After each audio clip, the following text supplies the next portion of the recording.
Can you imagine start your MMA career in the big event at the age of 40? I did it. Hey guys, my name is Chinzo Machida and today I'm gonna talk about my experience to start at the age of 40 years old in the Bellator fight, 160. Highlighted. To me, the highlight is the name, brother of Lyoto Machida. That can be a lot of pressure. We often talk about the age of fighters. So for me, I signed a contract with the Bellator, but I took a little bit time to start my first fight because I have a shoulder surgery, so I have to wait a little bit for like 6-7 months until I be ready to start my fight. So I fight the very tough guys named Mario Navarro. He's from Huntington Beach in California. He trained with the other guy, Michael Bisping, and the other big names as well. He's a black belt in jiu-jitsu. He's a very tough guy. And I had to stop him.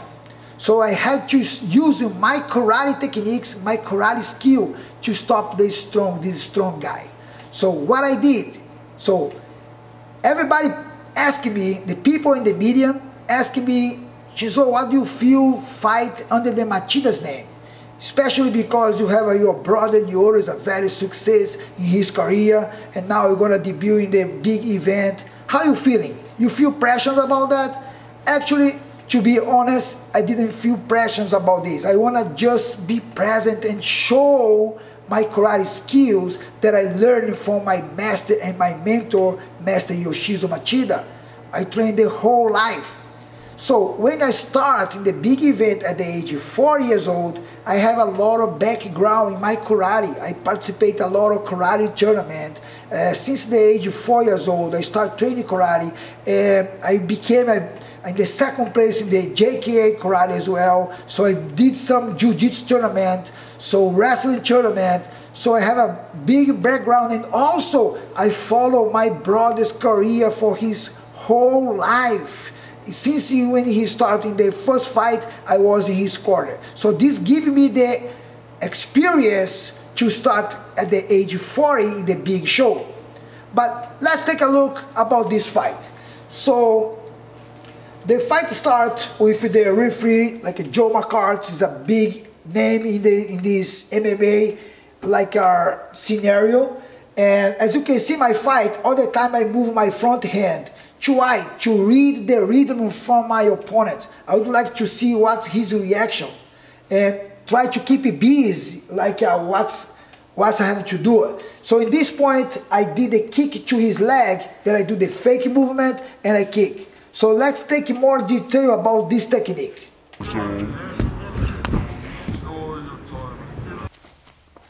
So at this technique that I do it here, when I do the fake technique about my kick, I use my hip, look at me.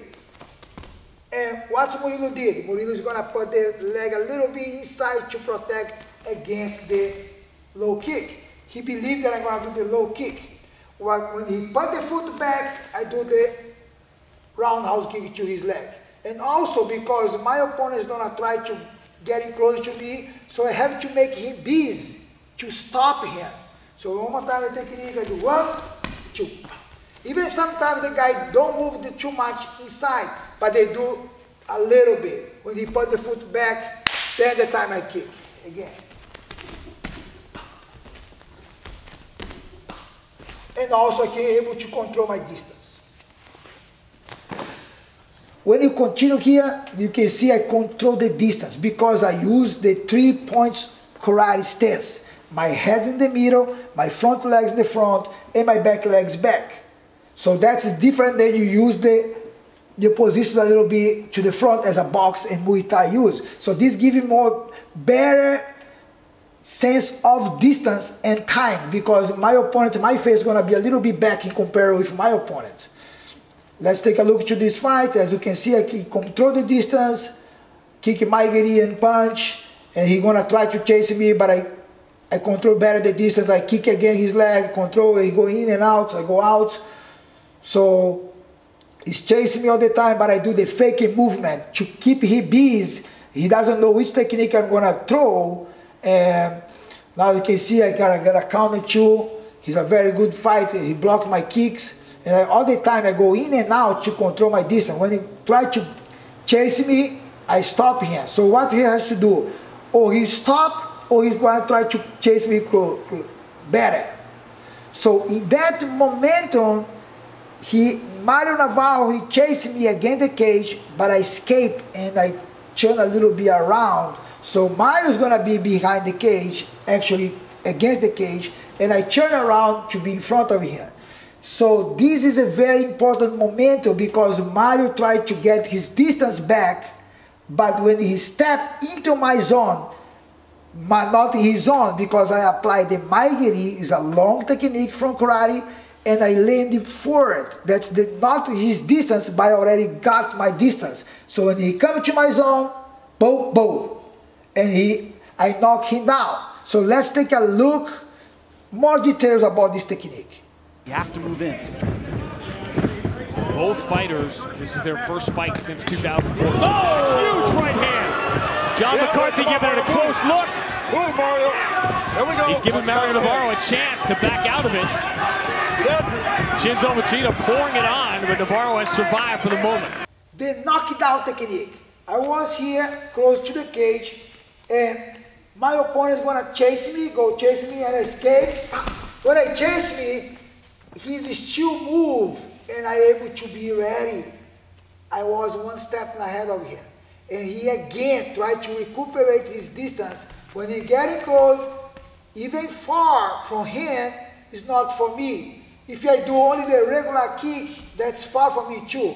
But I move my center of gravity. I dislocate my center of gravity to the front, Maigiri, followed by punch. Boom! And I knock him down because it's a combination of the kick and punch. Maigiri followed by punch. So when you come back here to the fight again, as you can see, I do something like a ground and pound to him, but he survived. He's a tough guy. And Joe Marcotte almost stopped the fight, but he was looking at his reaction, and the reaction very good, and the fight come back to normal, to stand-up technique. And I try to continue with my rhythm, read his movement, but at the point, he's accelerate the fight, because I do a lot of faith, I connect technique. In this point, I make my distance wrong, and I try to kick, so he's intercept me with the good punch, but I quickly stand up and the fight starts. So now I'm gonna prepare to finish the fight because I already read his rhythm, read his speed, and I'm able to do that. He's gonna do one punch that I move now. You can see, whoop, when he punched, because my distance was good at the point, his punch, I skip that, I slippered that punch, so make his go to the air. And this is gonna, what happened is, when you make your opponent miss the punch, miss the kick, he's gonna lose his confidence. And you're gonna make it like a little by little easier for you if you connect those techniques.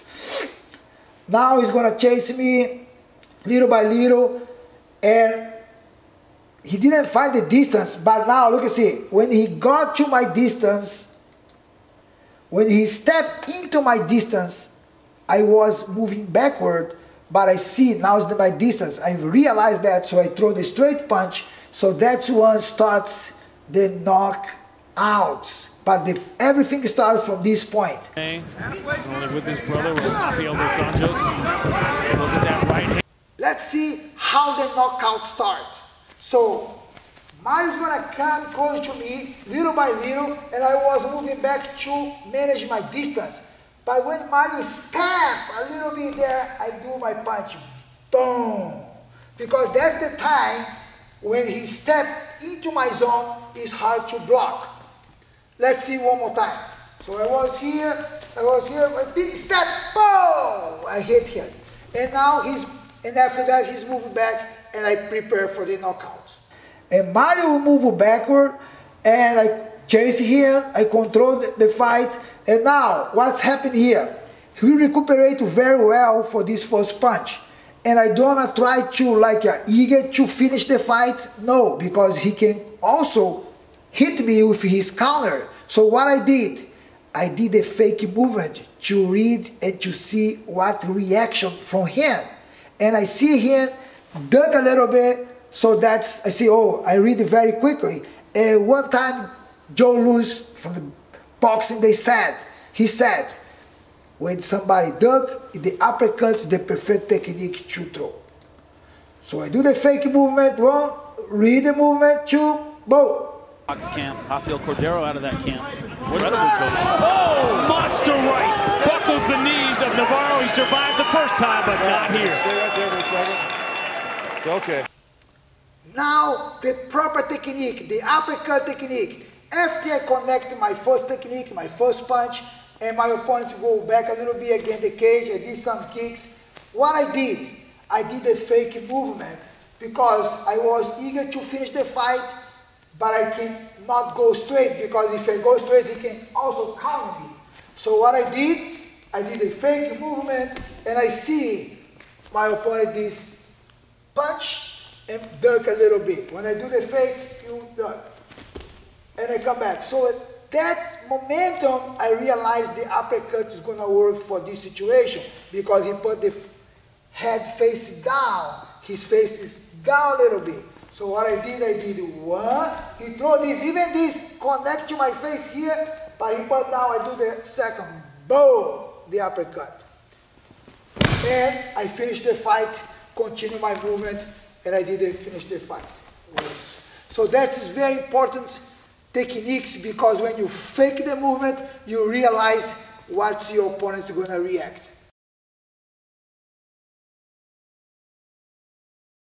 I hope you guys enjoy the video, enjoy the comments, and check Machida Virtual Dojo.com. See you guys next time. Os.